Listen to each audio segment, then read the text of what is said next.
आधे से ज़्यादा लोग अपनी ज़िंदगी को ना बिना किसी रियलाइजेशन के जीते रहते हैं, विदाउट इवन नोइंग कि एक्चुअली में उनकी लाइफ का मतलब क्या है। ये बहुत इम्पॉर्टेंट है जानना कि यार बिना जाने हम जिस तरह की लाइफ लीड कर रहे हैं उसका कोई मतलब नहीं है।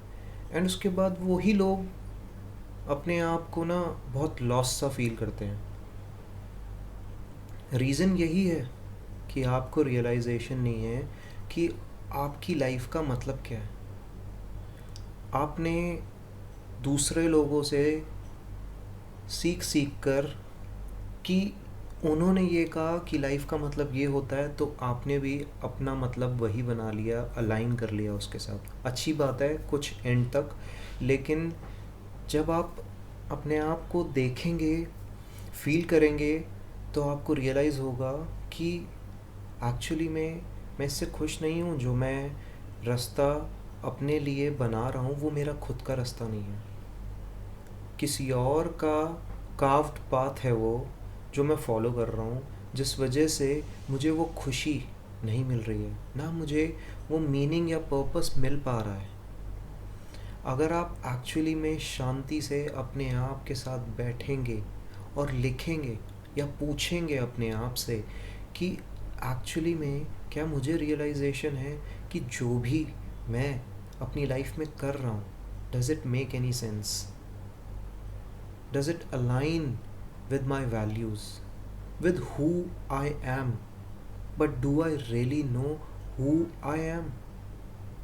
For that, first thing is that you need to be aware of it. That who you are is like a lifelong journey, because every step, जब भी आप इस जर्नी पे उतरेंगे तो इट्स लाइक लेयर्स, एक के बाद एक के बाद एक परत उतरती रहेगी, and you will rediscover your self every time. This is like a life long journey, but to know who you are is one thing, but what you do with what you know is what really matters, because ये आपकी life का बहुत major part है। अगर आप खुश नहीं हैं उन सारी चीज़ों को करने के बाद भी जो आपको लगता था खुशी देंगी, तो समझ जाइए you are destined to find deeper meaning in life, and every human being is born to find that. हम लोगों के साथ में हम लोगों को रिलीजन इसीलिए मिला because back then we didn't had any meaning, any purpose, any job to do. That is why religion came into place, and जिसकी वजह से हमें एक पर्पस मिला, हमें एक हायर पावर मिली जिसमें हम सीक अपॉन कर सकते हैं so that it can guide us.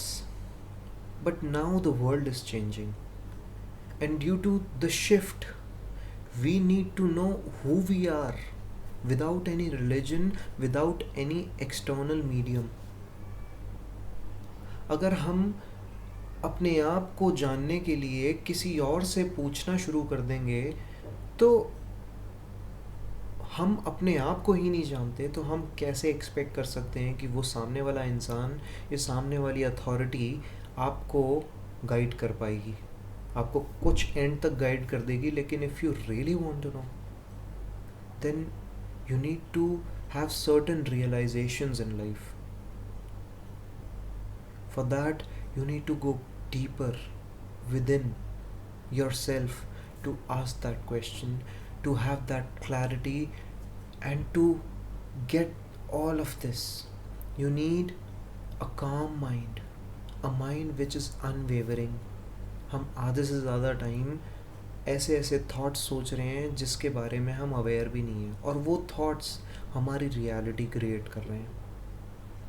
वो रियलिटी जो शायद हम चाहते भी नहीं हैं, लेकिन कंडीशनड हो चुके हैं इस तरह से, हमारा सबकॉन्शियस माइंड ने इतना हमारे कॉन्शियस माइंड के ऊपर कंट्रोल क्रिएट कर दिया है, कोई कंट्रोल नहीं है उस रियलिटी पे। And we don't want that reality for ourselves. That is why it is a major reason of us being unhappy because it is not fulfilling our soul, that thing which fills our heart with joy and happiness, with contentment, with peace, with calmness and clarity. So, for that, one need to understand and have this kind of realization that yes, I need this in my life and I want that kind of awareness in my life. I want to be so self aware that whatever I am creating in this life, I am the master of it. Nobody else should be the authority in that place to control it, to rule it, or to tell me